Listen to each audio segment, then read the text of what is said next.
Hello, I'm Pauline Phoon. I'm an artist that do sketches of landscapes and just things around me. So generally you see me sketch buildings.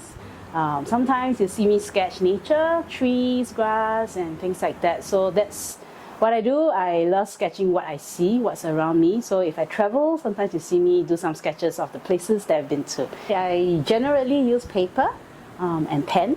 So pen depends on whether I use white paper or dark background. So if it's white paper, you will see me use line pens. You know, mainly you see architects uses those pens, but I use that quite a lot for white background. And then sometimes I will put in some color pencils or sometimes some sumi ink just to create some interest. But if I use dark background, then I'll use a lot of gel ink. I think the contrast of the colors are very, very nice and brilliant. So yeah, I play around quite a bit, experiment quite a bit.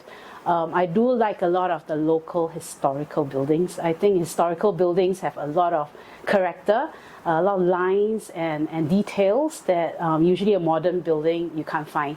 So you'll see me looking out for like some of the colonial buildings. You see me look for Peranakan buildings, you know, so things like that that keeps me interested. So last year I launched a series, Red Brick Singapore series. That time I was fascinated with red brick buildings, which is actually more of the historical buildings in Singapore. So I found a few that is quite interesting, and also the National Theatre that has already been torn down, which used to be at near where Fort Canning MRT station is right now.